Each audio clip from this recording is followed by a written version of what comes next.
नमस्कार। IND special जीत की जुगत में आप सभी का बहुत स्वागत है।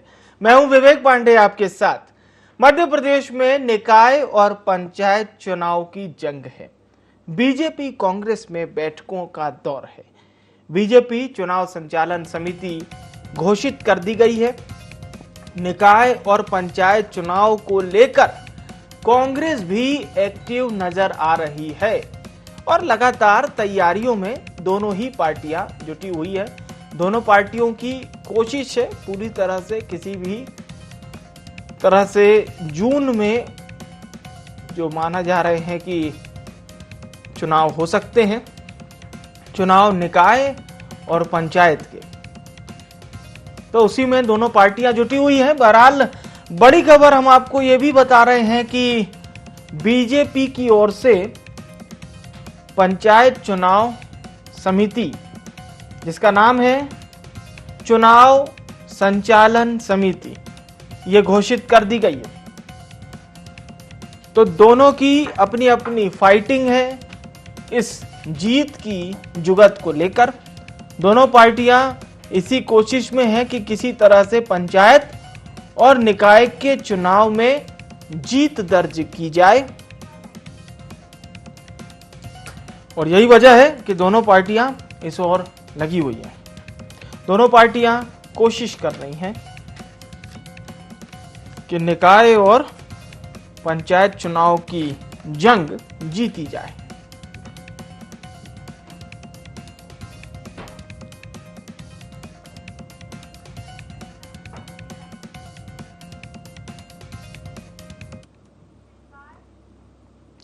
और समझने की कोशिश करते हैं कि जीत की जुगत में कौन कितना आगे है और किस तरह के प्रयास लगातार जारी हैं। तारीखें भले ही अभी घोषित नहीं हुई, लेकिन दोनों के प्रयास जारी हैं। हमारे साथ Bhopal bureau chief Sandeep Mishra news room से सीधा जुड़ रहे हैं। संदीप, ये जो चुनाव संचालन समिति है ये कितनी अहम है, पहले तो हम इस विषय पर चर्चा कर लें। जी बिल्कुल, देखिए विवेक, अगर हम चुनाव संचालन समिति की बात करते हैं तो चुनाव का जितना भी संचालन होता है, जितनी भी चुनाव के दौरान प्रतिक्रियाएं होती हैं, गतिविधियां होती हैं राजनीतिक पार्टियों की, तो यही चुनाव संचालन समितियों के माध्यम से ही होता है। किस नेता को कब कहां पर प्रचार करना है, क्या मुद्दे रहेंगे, वो उन जो स्थानीय मुद्दे होते हैं उन स्थानीय मुद्दों को भी ये चुनाव संचालन समितियां ही तय करती हैं कि वो फला जगह पे क्या मुद्दा है और क्या समस्या है, और उसके आधार पर किस नेता को भेजना है। अगर जातिगत नेताओं की बात करें तो किस क्षेत्र में किस वर्ग के नेता का ज्यादा प्रभाव है, तो इस आधार पे यही जो चुनाव संचालन समिति है तो यही निर्धारण करती है, और जो यह निर्धारित करती है वही पार्टी का संगठन और सरकार पक्ष स्वीकार करता है। फिर उसके आधार पर आगे चल करके जो जमीन में उतरते हैं नेता, तो उसके आधार पे जनता से वोट की अपील करते हैं। तो एक बहुत महत्वपूर्ण ये अगर हम बात करें तो चुनाव संचालन समिति का बहुत महत्वपूर्ण योगदान होता है। जी बिल्कुल। एक अगर हम नजर डालें संदीप, इस चुनाव संचालन समिति में जो मंत्री शामिल किए गए हैं, हालांकि ये कहना उतना प्रासंगिक नहीं होगा, लेकिन जिस तरह से मध्य प्रदेश में जो सियासत चल रही है खासतौर से ओबीसी बेस्ड को लेकर, तो क्या ये एक बड़ा कारण माना जाए कि ज्यादातर ओबीसी कोटे के मंत्री उसमें रखे गए हैं? एक सवाल ये भी हो सकता है।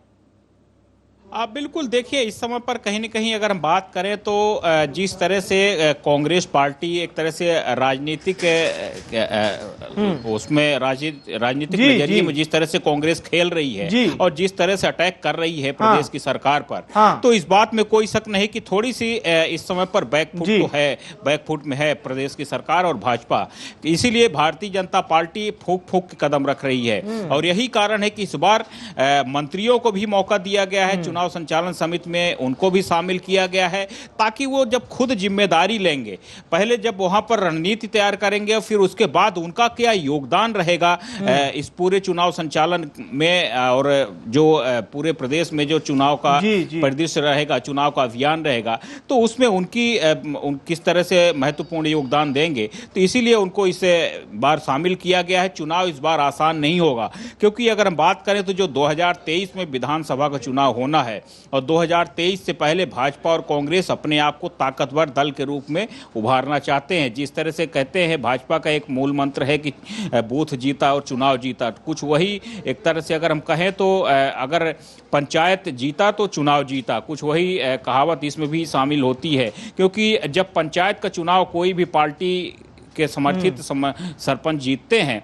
तो कहीं न कहीं वो बूथ पर उनकी पकड़ मजबूत होती है, पूरे गांव पर पकड़ मजबूत होती है और यही कारण है कि भाजपा और कांग्रेस यहां पर पूरी ताकत आजमा रही है, जबकि ये गैर राजनीतिक दलों के द्वारा चुनाव लड़ा जाता है। लेकिन इस बात में कोई शक नहीं है कि जितने भी पंच सरपंच होते हैं या अलग अलग जो जिला पंचायत के सदस्य होते हैं, ये सभी किसी न किसी राजनीतिक दल से जुड़े कार्यकर्ता अथवा नेता होते हैं, तो इनको समर्थन होता है। लेकिन अगर मूल बात यह है कि यहां पर भाजपा और कांग्रेस यही कोशिश कर रहे हैं कि ज्यादातर उनके समर्थित कार्यकर्ता चुनाव में जीतें, ताकि 2023 की जो आधारशिला है वो यहां पर रखी जाए और वो आधारशिला मजबूत रहे, ताकि वो 2023 में अच्छी तरह से फतह हासिल कर सकें। जी, ये बहुत अच्छे से आपने डिस्क्राइब किया संदीप जी, बिल्कुल।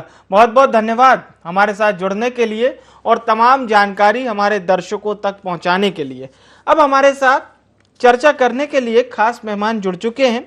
हमारे साथ राजपाल सिंह सिसोदिया जी जुड़ चुके हैं, प्रवक्ता हैं मध्य प्रदेश बीजेपी के, और फिरोज सिद्दीकी जी भी हमारे साथ जुड़ चुके हैं, प्रवक्ता हैं मध्य प्रदेश कांग्रेस के। आप दोनों मेहमानों का बहुत स्वागत है। चर्चा की शुरुआत राजपाल सिसोदिया जी आपसे। राजपाल जी, निकाय और पंचायत चुनाव की जंग में आपकी पार्टी कितना फॉर्म में नजर आ रही है? क्या कुछ तैयारियां आप लोग कर रहे हैं और किस तरह से तमाम कवायद है जमीन में उतरने की आप लोगों की? जी, निश्चित तौर पर भारतीय जनता पार्टी मध्य प्रदेश पंचायती राज अधिनियम के तहत सरपंच, जनपद सदस्य, जिला पंचायत और ग्राम पंचायत के पंच, ये चारों चुनाव जो है गैर राजनीतिक आधार पर भाजपा समर्थित लोगों को विजयी दिलाने की तैयारियां करना शुरू कर दिया है जी। और उसी तारतम्य में आज हमारी जिला स्तरीय बैठकें संपन्न हुई है। अभी मैं आपसे बात करने के लिए बैठक हुई थी, उसके बाहर आके बात कर रहा हूँ। सभी जगह आज हमारे पूरे मध्य प्रदेश के सभी जिला मुख्यालयों में बैठकें हो रही है। हमारे प्रवासी कार्यकर्ता तय हो चुके हैं और वो जाकर पूरी रचना को पंचायत स्तर तक ले जाने में लगे हुए। वहीं नगरीय निकाय के चुनाव दलीय आधार पर होंगे। दलीय आधार पर होने वाले चुनावों के लिए भी भारतीय जनता पार्टी अपनी किए हुए कार्यों के दम पर, जन कल्याणकारी योजनाओं के दम पर, पार्टी की रीति नीति और कार्यकर्ताओं के मजबूत संगठनात्मक संरचना के तहत हम नीचे तक जाने का काम करना है। वार्ड तक जाएंगे, नीचे तक जाएंगे, बूथ तक जाएंगे और वो काम हमारा लगातार चलने का काम हो रहा है। पिछले दिनों हमने त्रिदेव के प्रशिक्षण, त्रिदेव के सम्मेलन में सब तक करने का काम किया। प्रत्येक मतदान केंद्र पर हमारी टीम तैयार है। हम तो इंतजार कर रहे थे कि चुनाव की जो कोर्टों में लगे हुए विषय सारे समाप्त हो और चुनाव की तैयारी हो, चुनाव की घोषणा हो और मध्य प्रदेश को हम एक स्थानीय निकाय की स्थानीय सरकारें देने का काम कर सके। भारतीय जनता पार्टी की नीति की, भारतीय जनता पार्टी की समर्थित जिला पंचायत दे सकते, जनपद पंचायत दे सकते, सरपंच दे सकते हैं और भारतीय जनता पार्टी के नगरीय निकाय के अध्यक्ष, उपाध्यक्ष और पार्षद दे सके। उस दिशा में भारतीय जनता पार्टी की मतलब यही माना जाए कि सभी ओर से आपकी तैयारियां पूरी तरह से चुस्त दुरुस्त हैं और सभी नेता इस ओर लगे हुए हैं। राजपाल साहब, मैं लौटूंगा आपके पास। फिरोज सिद्दीकी जी का रुख करते हैं। फिरोज साहब, कमलनाथ जी भी कई महत्वपूर्ण बैठकें ले रहे हैं और साथ ही साथ आपके जो वरिष्ठ नेता हैं या युवा नेता हैं वो भी बहुत अलर्ट नजर आ रहे हैं। थोड़ा जानकारी आपसे सर। जी, देखिए, कांग्रेस अपने मुद्दों को लेकर चुनाव मैदान में जाएगी जी। हम भारतीय जनता पार्टी की जो जिस तरीके से पूरी बिजली प्रदेश की फेल है, तो पूरे प्रदेश में बिजली नहीं आ रही, ये मुद्दा हमारा रहेगा। दूसरा मुद्दा महंगाई रहेगा। तीसरा मुद्दा रहेगा कि जिस तरह से नगरीय निकायों में और गांवों में पेयजल की समस्या उत्पन्न हो गई है और बिजली के कारण भी, और नल जल योजनाएं जो बंद हैं उसको लेकर भी, वो भी हम एक बड़ा मुद्दा वो उठाएंगे। और सबसे बड़ा मुद्दा ये है कि देश का प्रधानमंत्री पिछड़े वर्ग का, देश का मुख्यमंत्री, प्रदेश का मुख्यमंत्री पिछड़े वर्ग का, लेकिन जो ओबीसी है उसको उसका वाजिब अधिकार नहीं मिल रहा। 27% उसका वाजिब अधिकार है, उसको उसको कम करके भारतीय जनता पार्टी ने 14% का कर दिया आरक्षण। तो ये भी एक बहुत बड़ा मुद्दा जिसको लेकर आज तमाम पूरे मध्य प्रदेश में बंद है और ओबीसी समाज उद्दोलित होकर सड़कों पर है। ये सारे जो मुद्दे हैं इनको लेकर हम जाएंगे। नगरीय निकाय की तो हम पहले ही बहुत पुख्ता तैयारी कर चुके थे। सिर्फ हमको जो था नामांकन का इंतजार था, लेकिन वो नामांकन नहीं हो पाया। जिस तरीके से भारतीय जनता पार्टी ने ये जो दोनों चुनाव को टालने के लिए षड्यंत्र रचा और ओबीसी के आरक्षण को खत्म करने के लिए षड्यंत्र रचा और कमलनाथ सरकार के जो दोनों अध्यादेश थे, नोटिफिकेशन थे, उनको बदला, उसका वो भी एक मुद्दा है जो सामने दिखेगा और उसी कारण चुनाव लेट हुए। वरना 27% के आरक्षण से चुनाव होते और प्रदेश में जो है जनता को फायदा होता, सारी चीजें मिलती। लेकिन ठीक है, अब अगला चुनाव जब आएगा, जब चुनाव में हम जो है मैदान में जाएंगे और भारतीय जनता पार्टी को जनता तो इंतजार में बैठी कि आए किसी तरीके से एसी कमरों से बाहर निकले, अपनी काजू किशमिश खा रहे हैं, आए जनता के बीच में मूंगफली खाने। तो जनता तो इंतजार में है, पहुंचे तो ये इनके कार्यकर्ता और इनके त्रिदेव और पंचदेव और षष्ठदेव, सारे देव पहुंचे तो, इनके नेता पहुंचे तो जनता तो इंतजार में। चलिए, तो जनता पूछेगी। जी जी जी जी बिल्कुल फिरोज साहब बने रहिएगा हमारे साथ। आपके सवाल पर हम राजपाल जी से भी जवाब लेंगे। बहरहाल उससे पहले हम देवदत्त दुबे जी का रुख करते हैं, हमारे साथ जुड़ चुके हैं देवदत्त दुबे जी। बहुत स्वागत है सर आपका। दुबे साहब, ये सवाल आपसे बहुत महत्वपूर्ण इसलिए भी हो जाता है कि कई समय के बाद मध्य प्रदेश में निकाय और पंचायत चुनाव होंगे। सर, कितना चेंज फॉर्मेट इस बार आप देख पा रहे हैं? हालांकि अभी तारीखों का ऐलान नहीं हुआ है, लेकिन जो पहले से कुछ ऐसे भी लोग हैं जो मेहनत कर रहे थे और जमीन में पूरी तरह से आने के लिए तैयार थे, लेकिन वहां फिर परिसीमन की बात आ गई। तो थोड़ा सा क्या चेंज हम देखेंगे इस बार इन दोनों चुनावों को? ये लंबे अरसे बाद ये चुनाव होंगे जी, क्योंकि कोरोना काल के कारण बीच में चुनाव हो नहीं पाए और एक तरह से रिन्यूअल हुआ सरपंचों का, जो थे उन्हीं को आगे बढ़ाया गया जी, बाद में अधिकार भी लिए गए। तो एक इंतजार है उन लोगों को जो 5 साल से इंतजार कर रहे हैं कि इस बार हम लड़ेंगे, और दूसरा जो लंबा कार्यकाल कर चुके हैं पूरा, अब उनको लगता है कि हम ही रहे एक तरह से।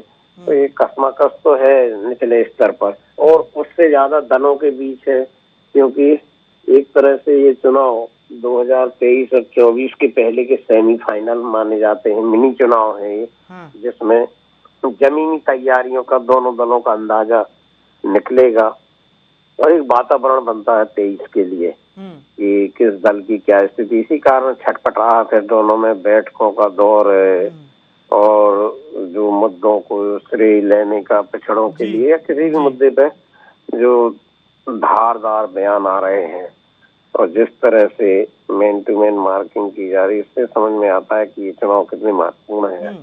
ये दलों के लिए अलग महत्वपूर्ण, व्यक्तियों के लिए अलग है और प्रदेश के लिए ही महत्वपूर्ण है कि इसमें जो लोग स्थानीय स्तर पर चुनकर आते हैं, आखिर स्थानीय समस्याओं का निराकरण वातावरण उन्हें ही बनाना पड़ता है।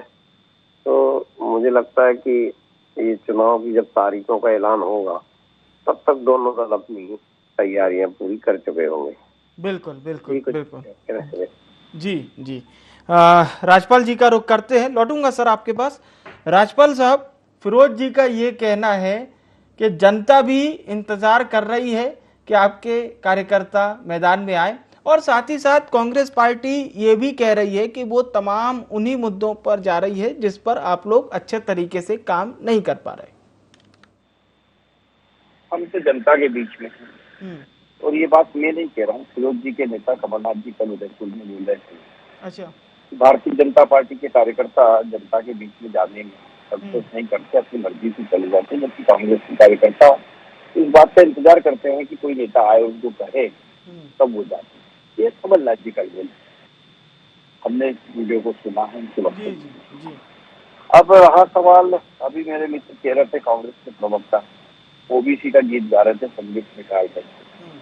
तो 6 महीने पहले महाराष्ट्र प्रदेश में चुनाव हुए, स्थानीय निकाय के भी हुए और पंचायत के भी हुए, और इसी सुप्रीम कोर्ट के उस निर्णय से हुए जिसमें ये कहा गया था कि ओबीसी के बिना चुनाव कराए जाए, और इनने करा भी नहीं। यही फैसला महाराष्ट्र की ही नजीर को सामने रख के मध्य प्रदेश ओबीसी के लिए मिलता है कि ओबीसी के बिना चुनाव मध्य प्रदेश सरकार कराए।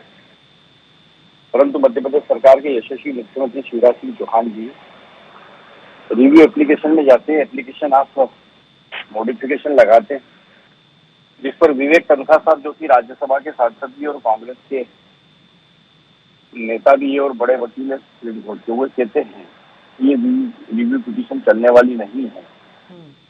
परंतु वही रिव्यू पिटीशन चल गई और उसमें ओबीसी के साथ में, ओबीसी आरक्षण के साथ में मध्य प्रदेश में स्थानीय निकाय के चुनाव को ये सुनिश्चित होने का काम किया। आपके माध्यम से मैं बताना चाहता हूँ जी बोलिए कि मध्य प्रदेश की धरती पर शिक्षा और रोजगार में 27% आरक्षण देने का काम हमारी सरकार ने कर दिया ओबीसी में। मध्य प्रदेश की धरती पर 10% सामान्य निर्धन को, जिसे ईडब्ल्यूएस बोलते हैं बोलचाल की भाषा में, उनको हम 10% निर्धन, सामान्य निर्धन वर्ग को आरक्षण दे चुके हैं। वो मध्य प्रदेश की धरती पर लागू हो चुका। यह शिक्षा और रोजगार में, चुनाव में जहाँ तक आरक्षण की बात है तो चुनाव में एससी, एसटी और ओबीसी तीनों को आरक्षण मिलने का काम होगा, और उतना ही मिलेगा जितना अभी तक मिलता आया है।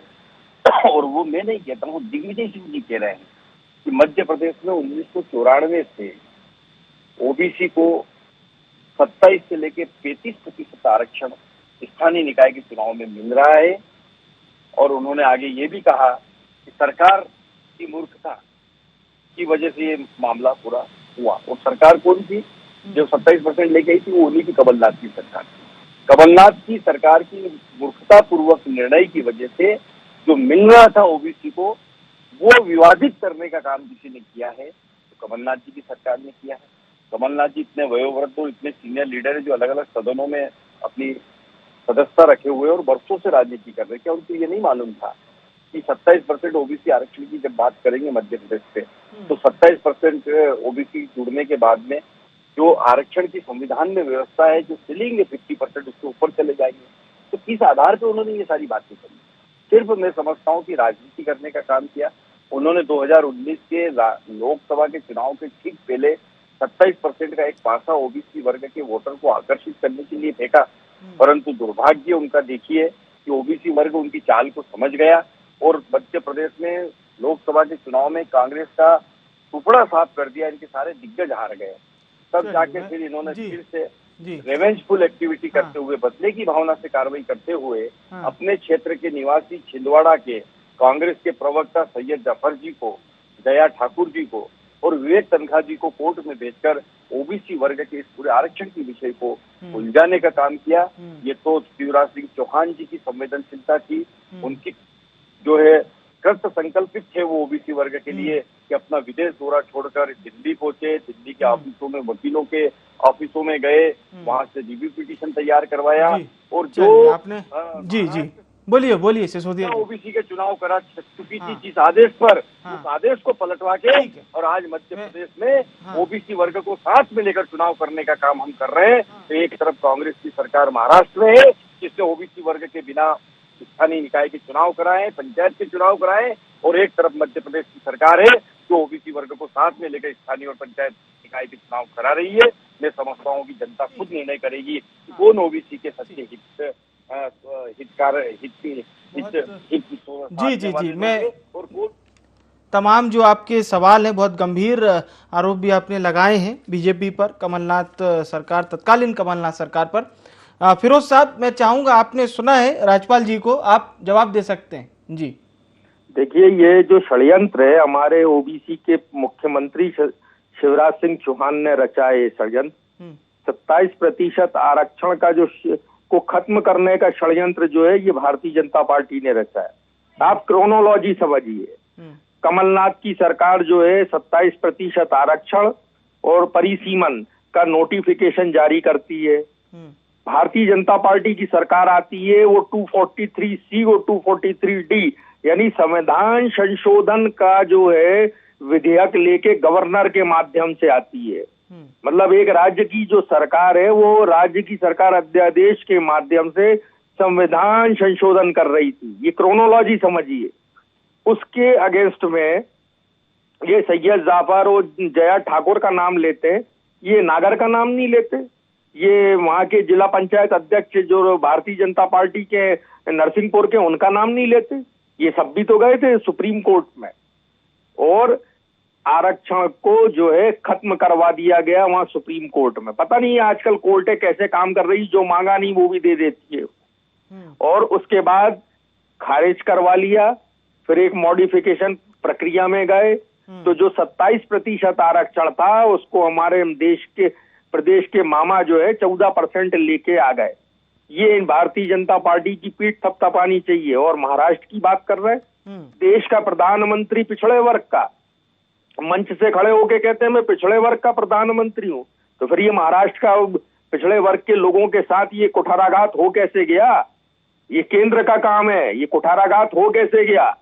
और संविधान में 50% से ज्यादा की व्यवस्था नहीं है। अगर आप ईबीसी क्लास में लाएंगे तो 60% है, संविधान में अपने आप आरक्षण हो जाता है।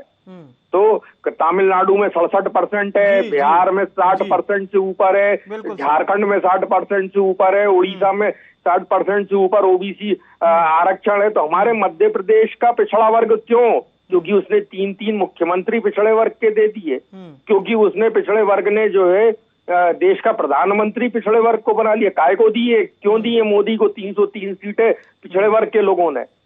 बुलाओ, संविधान संशोधन करो। कमलनाथ जी तो मांग कर चुके, करे भारतीय जनता पार्टी, बोले राज्यपाल सिसोदिया कि हम संविधान संशोधन करेंगे और पूरे देश के ओबीसी को हम 27% आरक्षण दिलाएंगे। बोले ना, क्यों नहीं कहती भारतीय जनता पार्टी इस बात को? नहीं, वो नहीं कहना है। कोई 3 काम अभी राज्यपाल सिसोदिया जी नहीं बता सकते जो इन भारतीय जनता पार्टी ने हम किए हों ओबीसी के हक में। कोई 3 मुख्यमंत्री मिलके, तीनों मुख्यमंत्री 3 काम नहीं बता पाएंगे जो उन्होंने ओबीसी के हक में किए हो पिछड़े वर्ग को। इसलिए तो आज पिछड़े वर्ग ने बंद कर रखा है मध्य प्रदेश को, पूरा एमपी बंद है। क्यों है? पिछड़े वर्ग ने किया। अगर पिछड़े वर्ग का मुख्यमंत्री इतना दबदार है तो ये भारतीय जनता बोलिए सर। हाँ, तो ये भारतीय जनता पार्टी है, ये हाथी पे बिठा रखा है इन्होंने। ये माननीय शिवराज जी, माननीय मोदी जी, माननीय भूपेन्द्र जी, माननीय उमा भारती जी, माननीय प्रहलाद पटेल, ये ऐसे महावत है जो हाथी पे बैठे हैं पिछड़े वर्ग के हक में। ये हाथी को हिला डुला नहीं सकते। ये ऐसे महावत है, खाली कुर्सी के मजे ले रहे हैं पिछड़े वर्ग के नाम पे, और पिछड़े वर्ग का दोहन होते हुए देख रहे हैं। पिछड़े वर्ग के अधिकारों को अपनी कलम से ना छिन्न भिन्न कर रहे हैं। ये वो पिछड़े वर्ग के मुख्यमंत्री हैं, वो पिछड़े वर्ग के ये मंत्री हैं। जो नहीं ये 27% का आरक्षण कहेगी, ठीक है, हाई कोर्ट क्या होता है, हम संसद में पारित कराते हैं इस कानून को। बोले भारतीय जनता पार्टी, कमलनाथ जी ने वो 27% लिखा, वो 27% हो नहीं सकता। अरे काय को ये रॉकेट बनाते रहते, रॉकेट बना के उड़ाते रहते हो पेपरों के। समय बिल्कुल अंतिम मोड़ में है। फिरोज साहब, आपने भी जवाब दिया, राज्यपाल साहब ने भी जवाब दिया है। हम देवदत्त जी का रुख करते हैं। देवदत्त जी, क्या चुनाव के पहले ये जो लगातार जुबानी जो जंग चल रही है ओबीसी वर्ग को लेकर, आरक्षण को लेकर, ये चुनाव के दौरान भी दिखाई देगी हमें? ये चुनाव के दौरान तो और ज्यादा तीखी हो जाएगी और चुनाव के बाद भी ये चलती रहेगी, क्योंकि इससे रिलेटेड है 23 और 24 के, मैंने पहले भी कहा था चुनाव। तो इस कारण ये हमेशा इस पर बयानबाजी कभी खत्म होने वाली नहीं है, खासकर आरक्षण को लेकर और इनसे जुड़े हुए मुद्दों को लेकर। दोनों ही दलों को डू एंड डाई की स्थिति में इन चुनाव को जीतना है, क्योंकि भले ये छोटे चुनाव हो लेकिन इनके संदेश बहुत बड़े हैं। इनके जो परिणाम है वो भविष्य के लिए बहुत प्रभावकारी है। तो आज जब इन चुनाव की तैयारियों की चरम सीमा आ गई है, कभी भी तारीखों का ऐलान हो सकता है, तब दोनों ही दल एक बार फिर क्रेडिट लेने के लिए पिछड़े वर्ग के हित में बात करने की एक होड़ लगी है। और मुझे लगता है कि इसका मूल्यांकन भी जनता कर रही है। बिल्कुल बिल्कुल जी। बिल्कुल। ये बहुत अहम बात आपने कही कि श्रेय लेने की होड़ है। आप सभी मेहमानों का बहुत बहुत धन्यवाद हमारे साथ जुड़ने के लिए। जीत की जुगत पर हम बात कर रहे थे। मध्य प्रदेश के निकाय और पंचायत चुनाव में निकाय की जंग है। दोनों पार्टियां अपने आप को, चाहे वो ओबीसी का सबसे बड़ा समर्थक बताने की बात हो या फिर जनता का सबसे अच्छा पैरोकार बताने की बात, दोनों पार्टियां अपने आप को आगे कर रही है।